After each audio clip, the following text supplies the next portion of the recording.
যার কবরে আগুন জ্বালায় দেওয়া হবে, যার কবরে জাহান্নামের আগুন জ্বালায় দেওয়া হবে, তার কবরে কেমন শাস্তি হবে, তার কেমন লাগবে গো মালিক। ও মালিক, আমার হাতের জখম না ভালো হোক, কোনো অসুবিধা নাই, কিন্তু আল্লাহ গো আমি তাওবা করতেছি। আল্লাহ জিন্দিগিতে অনেক গুনাহ করছি, অনেক পাপ করছি, ক্ষমা চাইতেছি। ও আল্লাহ, আজ থেকে আর কোনোদিন গুনাহ করব না। ও মালিক, আমি কবরের আযাব সহ্য করতে পারবো না। যুবক হাত তুলে কান্না করতেছে আর তওবা করতেছে। এ দোস্ত, কান্না করতেছে, চোখ থেকে পানি পড়তেছে। আব্দুল আজিজ মুহাদ্দিসে দেহলভী তার চোখের পানি হাতের মধ্যে নিয়া ওই যুবকের জখমের মধ্যে লাগাই দিছি। আল্লাহু আকবার বলেন। চোখের পানি হাতের মধ্যে নিয়া তার হাতের জখমের মধ্যে লাগাই দিছে। ও দোস্ত, হাতের জখমের মধ্যে লাগাইতে দেরি হয়েছে, আল্লাহ তাআলার কুদরত তার হাতের জখম ভালো হইতে দেরি করে নাই। আল্লাহ তাআলা বলেন, গোলাম,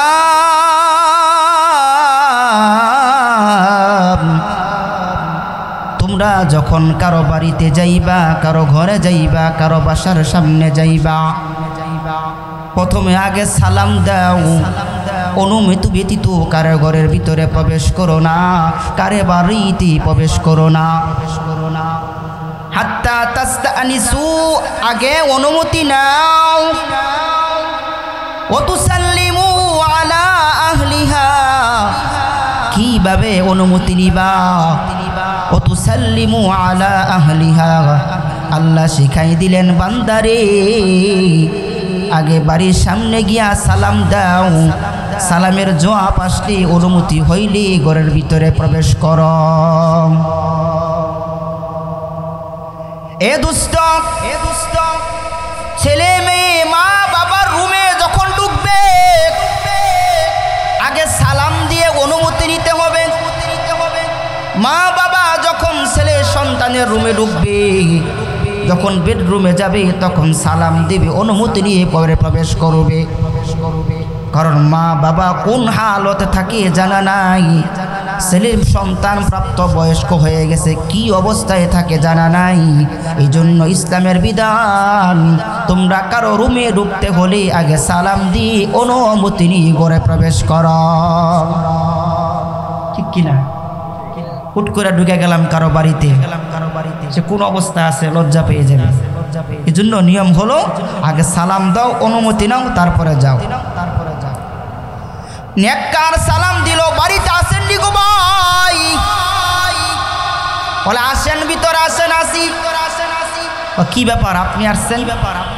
বলে কত কয়েকদিন হয়ে গেছে আপনি আমার বাড়িতে ভিক্ষা করতে যান না, খোঁজ খবর নিতে আসলাম না আপনি অসুস্থ কিনা। বলে আমি অসুস্থ আছি, কয়েকদিন যাবত অসুস্থ হয়ে আছি। নেককার লোকটা সেই ভিক্ষুক অসুস্থ লোকের সেবা যত্ন করলো, ইয়াদত করলো। কারণ ইসলামের একটা বড় নেক কাজ হলো রোগীর সেবা করা, বড় নেক কাজ। রোগীর সেবা করা নেক কাজ।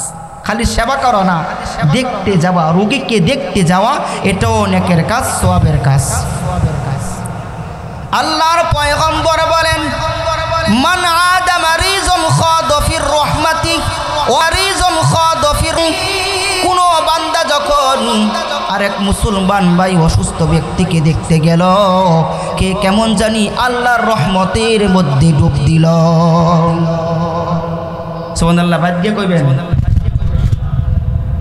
দুস্থ, আল্লাহর পয়গম্বর বলেন, মান আদা মারিজান লাম ইয়ানজিল ফি খুরফাতিল জান্নাহ, কোন অসুস্থ ব্যক্তির সেবা করলো, সে কেমন জানি আল্লাহর জান্নাতে রইল। জোরে জোরে বলেন সুবহানাল্লাহ। ও পুবের গায়ের মা মহিলা গো, গভীর মনোযোগ দিয়ে বুঝবেন, আপনার শ্বশুর শাশুড়ি অসুস্থ, আপনার মা যদি গড় অসুস্থ থাকে গো, ওই মা বাবার সেবা করেন, শ্বশুর শাশুড়ির খেদমত করেন, শ্বশুর শাশুড়ির সেবা করেন। মনে রাইখো মা গো, তুমিও কিন্তু একদিন শাশুড়ি হইবা। তুমি যদি তোমার শাশুড়ির খেদমত করো গো, তাহলে মনে রাইখো তোমার পুত্রবধূ তোমার খেদমত করবে, তোমার পুত্রবধূ তোমার সেবা করবে। কথা বলেন ঠিক কিনা? মা, তুমি তোমার শাশুড়ির সাথে খারাপ আচরণ কইরো না গো মা, ধমক দিয়া কথা কইও না, খেদমতের কোনো ত্রুটি কইরো না। তুমি যদি শাশুড়ির খেদমত করো গো, তোমার পুত্রবধূ তোমার খেদমত করবে, তোমার পুত্রবধূ তোমার সেবা করবে। কথা বলেন ঠিক কিনা? দুষ্ট নেককার লোকটা ভিক্ষুকের সেবা করলো, ইবাদত করলো। এবার নেককার লোক বলে, বাইরে তুমি আমার বাড়িতে 5 দিন যাও নাই, 5 দিন গেলে আমি তোমাকে যা দিতাম, এই নাও 5 দিনের খাবার তুমি নাও, আমি এখন চলে যাই। ভিক্ষুক অসুস্থ ব্যক্তি বলে, ও ভাই দাঁড়াও। তার হাতটা ধরে বলে, ভাই গো, এই দুনিয়ার জমিনে আপন বলতে আমার কেউ নাই, মা নাই, বাবা নাই, ভাই বন্ধু রক্তের কেউ নাই, আমি বড় অসহায়। মৃত্যুর আগে সবার অন্তরে একটা চিন্তা থাকে যে তার লাশটা তার কোনো আপনজন যত্ন সহকারে কবরে রাখবি, কিন্তু আমার তো কোনো আপনজন নাই। ও ভাই গো, আমার দিলে একটা তামান্না, আমার কোনো আপনজন আমার লাশটা যত্ন সহকারে কবরের মধ্যে রাখবি। ও ভাই, আমাকে একটা কথা দাও, তুমি নিজ হাতে আমার লাশটা গোসল দিবা, আমাকে দাফন করবা, কাফন পরায়া নিজ হাতে কবরের মাটির মধ্যে রাখবা। যদি শোনো আমি মারা গেছি, তুমি আইসা কাজগুলো করে দিবা। ও ভাই, আমাকে কথা দাও। এবার নেককার বলে, কথা দিলাম রে ভাই, যদি তুমি আল্লাহর ডাকে সাড়া দিয়ে চলে যাও, আমি আইসা তোমাকে নিজ হাতে গোসল দিয়ে কবরস্থ করব। বন্ধু, ওই ভিক্ষুক আল্লাহর হুকুম ওই রাত্রি মারা গেল। পরের দিন সকালবেলা ওই নেককার লোক আইসা তাকে নিজ হাতে গোসল দিল, নিজ হাতে কাপন পরাইল। জানাজা দেওয়ার পর তাকে কবরস্থ করলো। কবর দেওয়া শেষ, হঠাৎ মনে পড়ল তার পকেটের মধ্যে একটা সরকারি দরকারি কাগজ ছিল। কাগজটা খুঁজে পায় না, সন্দেহ হয়, মনে হয় কবরের ভিতরে পড়ছে। আলেমদের কাছে মাসআলা জিজ্ঞেস করে, আমার পকেটে একটা সরকারি দরকারি কাগজ ছিল, মনে হয় কাগজটা কবরের মধ্যে পড়ছে, কি করতে পারি? ওলামায়ে কেরাম মাসআলা দিল, কবর এক পাশের মাটি সরায়া আগে দেখবা কাগজটা দেখা যায় কিনা। দেখা যায় তাহলে আরেকটু মাটি সরায়া কবর থেকে সেই কাগজ উঠাইতে পারবা, আবার মাটি দিয়ে কবর সমান করে দিবা। এবার সেই নেককার লোক কবরের মাটি সরাইল, লাইট দিয়া ভিতরে দেখে কাগজটা দেখা যায়নি। অদুষ্ট যেই জায়গা দিয়া কবরের মাটি সরাইছে, লাইট দিয়া দেখে ওই জায়গার বরাবর কে জানি মনে হয় কাগজটা সুন্দর করে কাফনের উপরে রাইখা দিছি। এবার বিসমিল্লাহ বলে সাহস করে হাত দিছে, কাগজটা উঠাইবেন। ও বন্ধু, গভীর মনোযোগ দিয়ে বুঝবেন। বিসমিল্লাহ বলে কাগজটা উঠাইতে গেছে। যখন কাগজ উঠাইতে নিছিল, কবরের ধারালো বাসরের আসরণ রাইখা হাতটা জখম হয়ে গেছে, ছুইলা গেছে, জখম হয়ে গেছে, ছুইলা গেছে। এইটা আর ভালো হয় না। ডাক্তার কবিরাজ কত ওষুধ খায়, চিকিৎসা করে, 1 মাস 2 মাস কত মাস চলে গেছে, এই জখম আর ভালো হয় না। পানির মধ্যে রাখলে ভালো লাগে, পানির থেকে উঠাইলে জ্বালা পড়া শুরু হয়ে যায়। কি করবে, পেরেশান হয়ে গেছে। ও বন্ধু, মানুষেরা বলা বলি করে, জামানার একজন মুহাদ্দিস আব্দুল আজিজ মুহাদ্দিসে দেহলভী রহমাতুল্লাহি আলাইহি, বড় বুজুর্গ, মুস্তাজাবুদ দাওয়া ছিল। লোকেরা বলে, যাও আব্দুল আজিজ মুহাদ্দিসে দেহলভীর কাছে যাও, তিনি মুস্তাজাবুদ দাওয়া, দোয়া করলে দোয়া কবুল হয়ে যায়। এবার সেই নেককার জামানার মুহাদ্দিস আব্দুল আজিজ মুহাদ্দিসে দেহলভীকে নিয়ে তার কাছে চলে গেল। যুবক মুহাদ্দিসের কাছে গিয়া সব কিছু খুলে পড়লো যে, হুজুর, কবরের মধ্যে কাগজ পড়ছিল, বিসমিল্লাহ বলে আনতে গেছিলাম, কবরের ধারালো বাঁশের আঁচড় লাইগা হাতটা জখম হয়ে গেছে, কত ঔষধ খাই, কোনো কাজ হয় না, ভালো হয় না। এ দোস্ত, আব্দুল আজিজ মুহাদ্দিসে দেহলভী, ওরে যুবক, তোমার এই হাতের জখম কোনোদিন ভালো হবে না, এই হাতের ব্যথা জ্বলা পড়া কোনোদিন ভালো হবে না। দুনিয়ার কোনো চিকিৎসা, কোনো ঔষধ, কোনো ডাক্তার তোমার হাতের চিকিৎসা করতে পারবে না। তার কারণ হলো, ওই কবরের মধ্যে একটু সময় আযাব হয়েছিল, ওই মুদ্রার উপরে কিছু সময় আযাব হয়েছে, ওই আযাবের আসর ওই বাঁশের মধ্যে লাগছে, আর বাঁশের আচরণ তোমার হাতের মধ্যে লাগছে। এই আচরণ, এই জখম, দুনিয়ার কোনো চিকিৎসা, দুনিয়ার কোনো বিজ্ঞান, কোনো ঔষধ কাজে লাগবে না। এ দোস্ত, ভালো করে বুঝবেন। এবার যুবক এই কথা শুনে হাউমাউ করে কান্না শুরু করে দিছে। যুবক হাত তুলে দোয়া করে, আল্লাহ, ও দয়ার মালিক,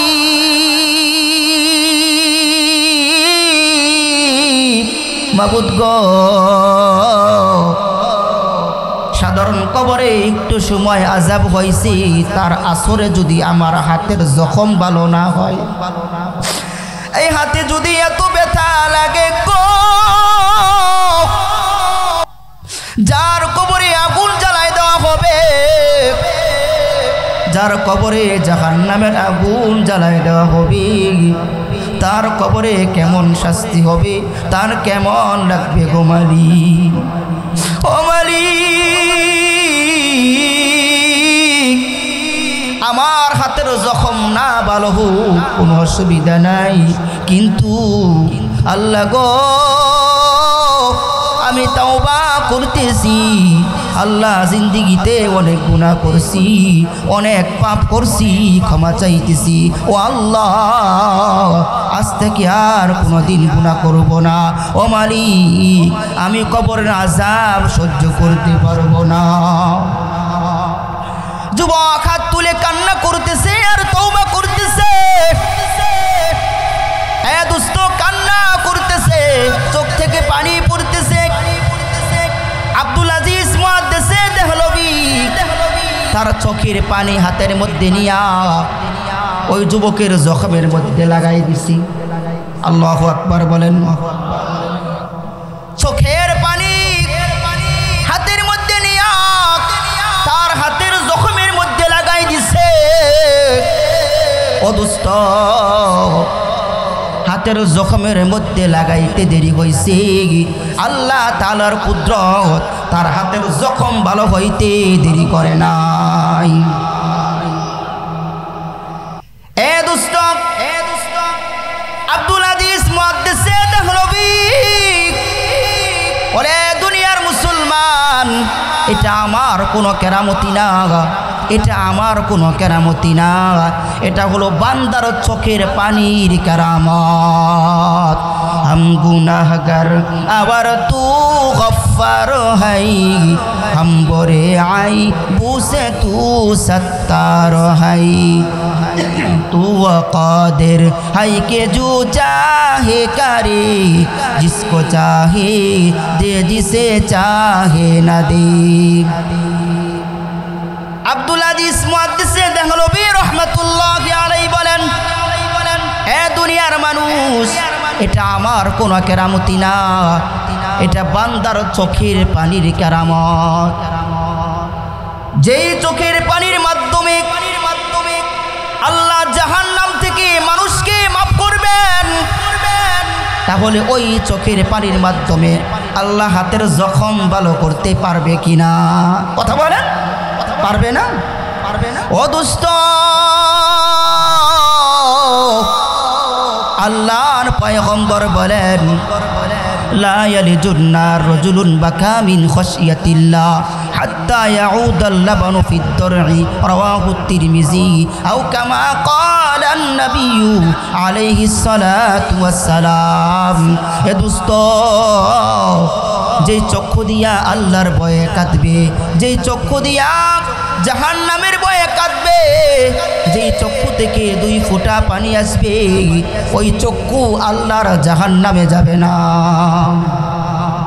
যেই চক্ষু দিয়া আল্লাহর ভয়ে 2 ফোঁটা 1 ফোঁটা পানি আসবে রে ভাই এই চক্ষু জাহান্নামে যাওয়া সম্ভব না এই জন্য আমার ভাইয়েরা কান্নাওয়ালা চক্ষু বড় দাম কান্নাওয়ালা চক্ষু বড় দাম যখন দোয়া করবেন আল্লাহর কাছে বলবেন মালিক আমাকে কান্নাওয়ালা চক্ষু দান করেন কান্নাওয়ালা চক্ষু দান করেন জিকিরওয়ালা জবান দান করেন জিকিরওয়ালা জবান দান করেন চাইবেননি আর দুনিয়ার এটা চাই না কান্নাওয়ালা চক্ষু জিকির করনেওয়ালা জবান চাইবেন ধৈর্যশীল চাইবেন শুকরগুজার বান্দা হওয়ার জন্য আল্লাহর কাছে দোয়া চাইবেন আমরা তো খালি গাড়ি বাড়ি নারী টাকা পয়সা এগুলো চাই কথা বলেন ঠিক কিনা এই জন্য মাঝে মাঝে যখন দোয়া করবেন আল্লাহর কাছে কবেন আল্লাহ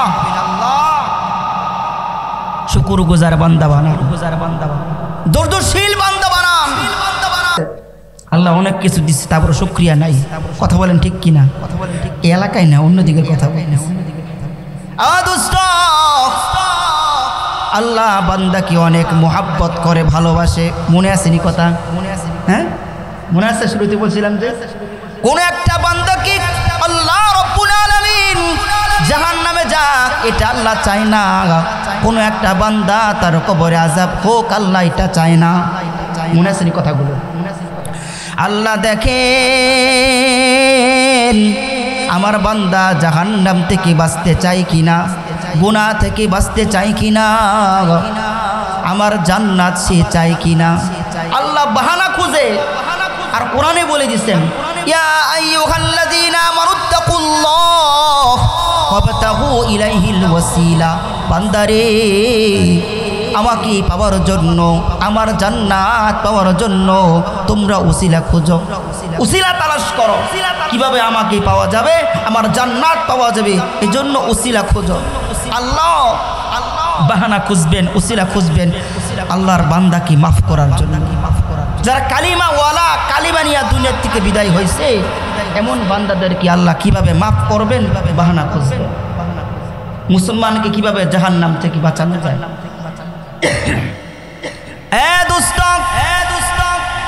আল্লাহ রব্বুল আলামিন জাহান্নামীদের খবর নিবেন যারা কালিমাওয়ালা ঈমান নিয়ে মুসলমান হয়ে দুনিয়া থেকে বিদায় হয়ে গেছে কিন্তু জাহান্নামী হয়ে গেছে আল্লাহ খোঁজ খবর নেবেন, কিরে বান্দা কি খবর, কেমন আছস? বান্দা কইবি আল্লাহ গো জাহান্নামের আগুন সইতে পারি না, বড় কষ্ট গো, বড় তাপ লাগে গো মালিক। এ বন্ধু হাদিস শরীফে আসছে as-সহিহাতুল সিলসিলা, বান্দা বলবে আল্লাহ গো জাহান্নামের কিনারে একটু জায়গা করে দেন, জাহান্নামের তাপ সইতে পারি না। আল্লাহ ফেরেশতাকে ডাক দিয়ে বলবেন, ও ফেরেশতা আমার বান্দা কি জাহান্নামের কিনারায় আনার ব্যবস্থা করে দাও। বান্দা জাহান্নামের কিনারে চলে আসবে। এবার আল্লাহ জিজ্ঞেস করবেন, ও বান্দা আর কিছু চাও নাকি, আর কোনো প্রয়োজন আছে কিনা? বান্দা বলবে আল্লাহ গো তোমার ইজ্জতের কসম, জালালিয়াতের কসম, ও মালিক আর কিছু চাইব না।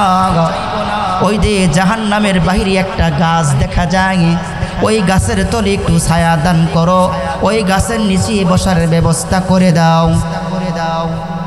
আল্লাহ ফেরেশতাকে বলবেন, ও ফেরেশতা যাও আমার বান্দা কি জাহান্নামের বাহিরে গাছের নিচে বসার ব্যবস্থা করে দাও। এবার গাছের নিচে চলে আসছে, কিন্তু জাহান্নাম থেকে গরম বাতাস তার শরীরে লাগে। জাহান্নাম তো কাছে। এ দোস্ত জাহান্নাম থেকে গরম বাতাস লাগে গো। আল্লাহ জিজ্ঞেস করেন, ও বান্দা আর কিছু চাওয়ার আসেনি, আর কোনো প্রয়োজন আসেনি তোমার? বান্দা কয় আল্লাহ গো ইজ্জতের কসম আর কিছু চাইব না। এখানেও তাপ লাগে, গরম লাগে। ওই যে জান্নাতের পাশে কিছু গাছ দেখা যায়, ওই গাছের নিচে বসার সুযোগ করে দাও। আল্লাহকে ফেরেশতা আমার বান্দাকে এখান থেকে সরায়া ওই গাছের নিচে দিয়া দাও। বান্দা ওই গাছের নিচে চলে যাবে। আল্লাহ বান্দাকে বলবে, বান্দারে আর কিছু চাওয়ার আসেনি। এবার বান্দা দেখবে জান্নাতের কাছে আর একটা গাছ দেখা যায়। বান্দা বলবে আল্লাহ ওই যে গাছ দেখা যায়, ওই গাছের নিচে চায়া মনে জান্নাতের নাজ নিয়ামত দেখা যাইবে। আল্লাহ গো আর কিছু চাইব না, ওই গাছের নিচে বসার সুযোগ করে দাও। আল্লাহকে যা বান্দা দিয়া দিলাম, ওই গাছের নিচে চলে যাও। বান্দা এবার গাছের নিচে যায়া জান্নাতের নাজ নিয়ামত দেখা জিহ্বার মধ্যে পানি চলে আসবে। সুন্দর পরিবেশ, খাবার দাবার নাজ নিয়ামত যখন দেখবে গো, বান্দার জিহ্বার মধ্যে পানি চলে আসবে। এবার বান্দা ওদিকে তাকাই দেখে আর আফসোস করবে। এবার আল্লাহ তাআলা সব জানেন। আল্লাহ জিজ্ঞেস করবেন, ও বান্দা আর কিছু চাওয়ার আছে নাকি? অনেক কিছু তো চাইলি, কসম খায়া কইছ আর চাবি না। ও বান্দা তোকে লাস্ট একটা সুযোগ দিলাম, একটা চান্স দিলাম, বল আর কিছু চাওয়ার আছে নাকি?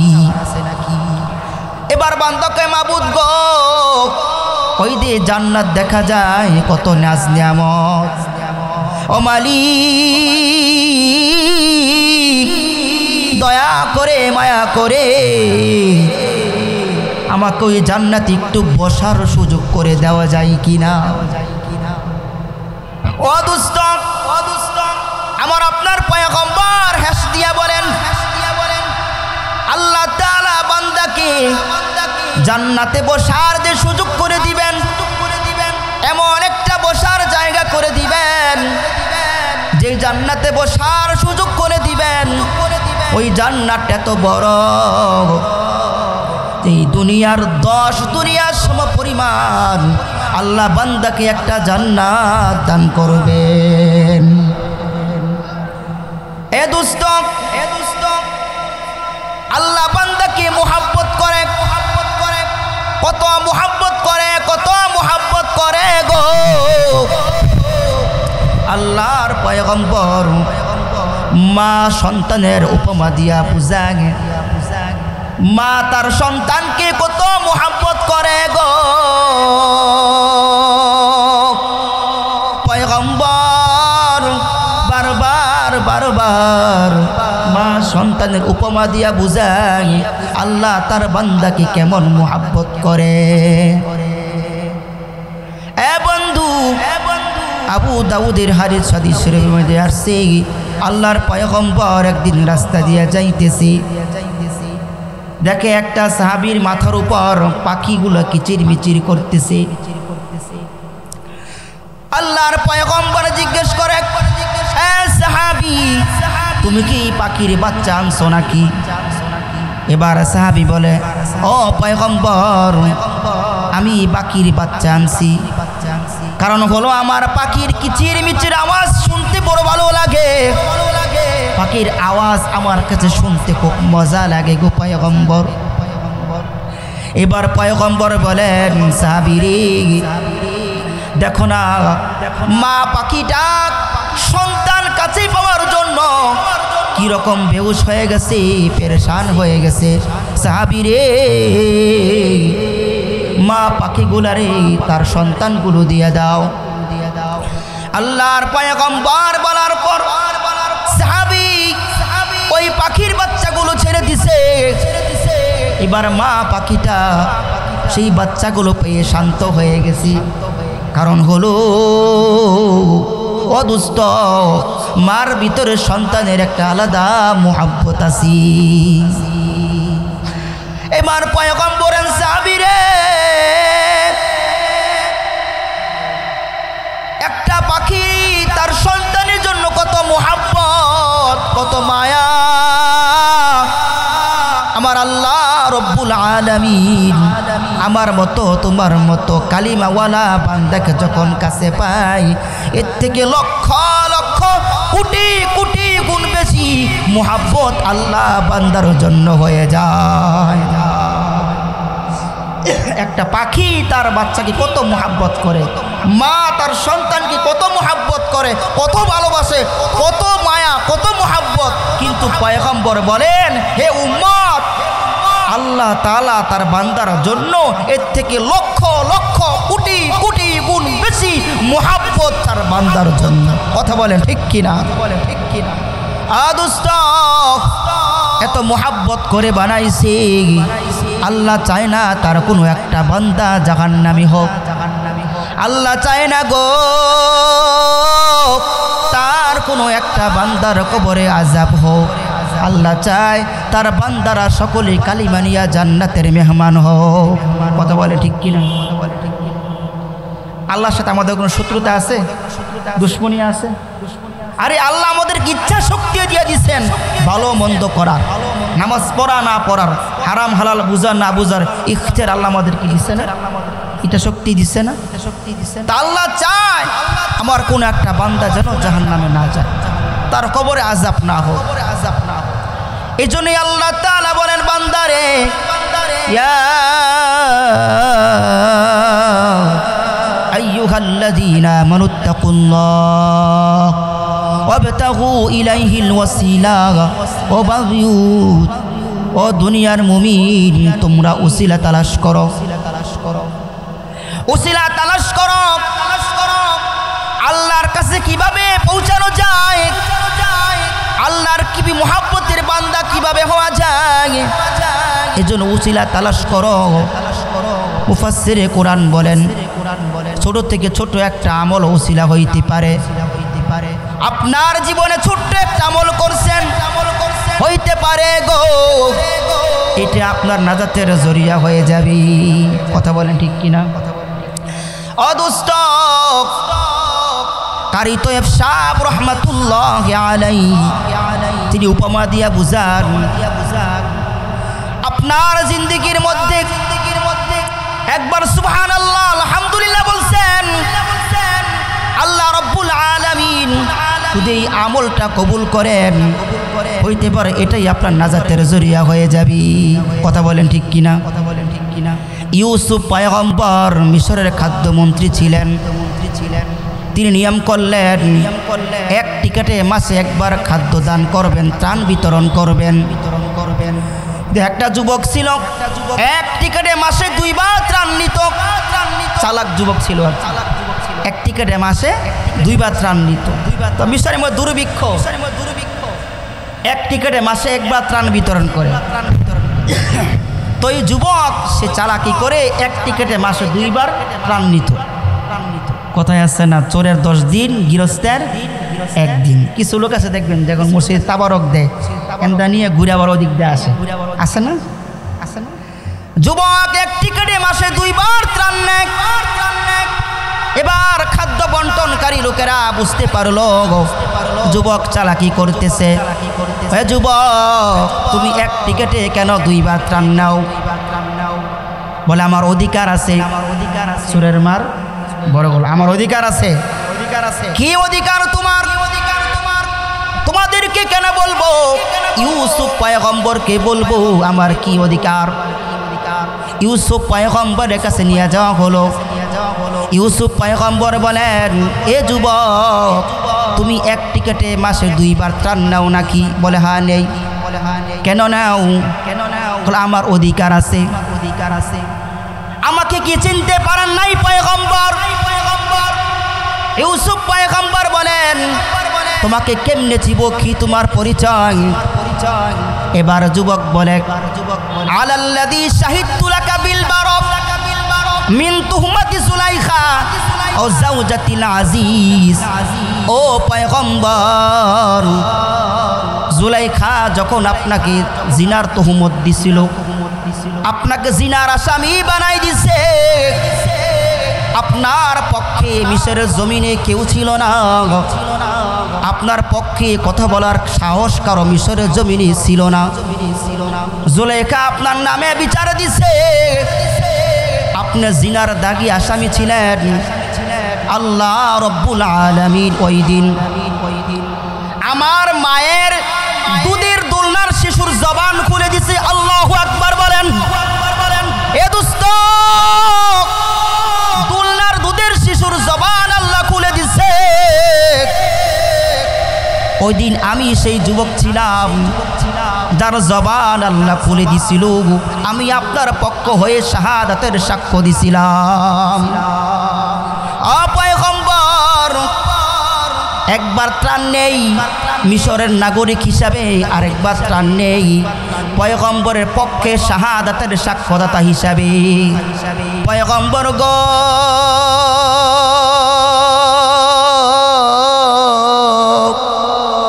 পয়গম্বরের সাক্ষ্যদানকারী আর মিশরের সাধারণ জনগণ এক হইতে পারে না। কথা বলেন ঠিক কিনা? ইউসুফ পয়গম্বরের পিছনের করুণ ইতিহাস মনে হয়ে গেছে, করুণ ইতিহাস মনে হয়ে গেছে। জুলাইখা কি তুহমত দিছিল ইতিহাস মনে হয়ে গেছে। চোখ দিয়া পানি পড়তেছে। মোহাব্বত ভালোবাসায় যুবককে বুকে জড়ায় নিছি। ডাক দিয়ে বলে ও খাদ্য বন্টনকারী লোকেরা শোনে নাও, মিশরের মানুষকে দেখবা একবার আমার সাক্ষ্যদানকারী এই যুবককে 1 বার 2 বার না, যতবার সে লাইনে দাঁড়াবে ততবার তার হাতে কিছু না কিছু দিয়া দিবা। ও দোস্ত, কারি তয়েব সাহেব রহমাতুল্লাহি আলাইহি বলেন ইউসুফ পয়গম্বরের 1 বার পবিত্রতার সাক্ষী দিয়া যদি এতবার ত্রাণ পায়, আল্লাহ সুবহান মালিক আল্লাহ তাআলার প্রশংসা কইরা, তার প্রশংসা বর্ণনা কইরা সুবহানাল্লাহ আলহামদুলিল্লাহ আল্লাহু আকবার বইলা কেউ যদি মালিককে খুশি করতে পারে তাহলে মালিক কি পরিমাণ বান্দাকে দেয়। ইউসুফ পয়গম্বরের 1 বার প্রশংসা কইরা যদি এতবার ত্রাণ পায় তাহলে আমরা আল্লাহর প্রশংসা দৈনিক কতবার করতেছি, কতবার সুবহানাল্লাহ আলহামদুলিল্লাহ আল্লাহু আকবার বলি। আল্লাহ যদি খুশি করতে পারি, আল্লাহ যদি ডাকটা পছন্দ করেন, আল্লাহ বান্দাকে কি পরিমাণ দিবেন? আল্লাহু আকবার বলেন। চিন্তা করা যায়? কথা বলেন। আর ইউতেব সাহেব রহমাতুল্লাহ আলাইহি বলেন, এই যে আল্লাহু আকবার আলহামদুলিল্লাহ বললাম, হতে পারে এটা মোনাজাতের জরিয়া হবে। এই জন্য আল্লাহ বলে, ইয়া আইয়ুহাল্লাযীনা আমানুত্তাকুল্লাহ ওয়াবতাগু ইলাইহিল ওয়াসিলা। বান্দারে, আমার কাছে পৌঁছার জন্য, আমাকে পাওয়ার জন্য উসিলা তালাশ করো, উসিলা খোঁজো। এই জন্য মুফাসসিরগণ বলেন, ছোট থেকে ছোট কোনো একটা আমল ছাড়বো না। মনে আছে কথাটা? শুরুতে মুখস্থ করেছিলেন, আবার বলেন, ছোট থেকে ছোট কোনো একটা আমল আমরা ছাড়বো না, ছোট থেকে ছোট কোনো একটা গুনাহ আমরা করবো না ইনশাআল্লাহ। এই যে মাহফিলে সুবহানাল্লাহ হুজুরা বলতে বলেন, যে কোনো জায়গায় আল্লাহর নাম বলার সুযোগ হয়, কোনো সময় মিস করবেন না। কোন আমল কবুল হয় বলা যায় না। এ দোস্ত, জীবনের কোন একটা জিকির, কোন একটা আমল কবুল করে কেউ বলতে পারে না, কেউ বলতে পারে না। বাদশাহ হারুন রশিদের নাম শুনছেন আপনারা? বাদশাহ হারুন রশিদের স্ত্রী নাম ছিল জুবাইদা। অনেক নেককার মহিলা ছিল, অনেক ভালো ভালো কাজ করছে। তিনি এই আরাফাতের ময়দানে হাজিদের জন্য পানির নহর কেটে দিছে। আগে তো পানির অনেক অসুবিধা ছিল, পানি পাওয়া যাইত না, নহর কেটে দিছে। নাম দিছে নহরে জুবাইদা। জুবাইদা অনেক ভালো কাজ করছে, নেক কাজ করছে। ও বন্ধু, একদিন জুবাইদা বান্ধবীদেরকে নিয়ে তার রাজদরবারে বসে কাজকর্ম করতেছে। হঠাৎ করে মসজিদের সেই উচ্চ মিনার থেকে মসজিদের কণ্ঠের আজান বেশি আসছে। আজানের শব্দ সইনা জুবাইদা কাজকর্ম বন্ধ করে দিছে এবং তার মাথার ঘুমটা দিয়া মাথা ডাকছে, মাথাটা ডাইকা দিছে। মাথা খোলা ছিল, তার আঁচল দিয়া মাথা ডাইকা দিছে, আজানের জবাব দিছে।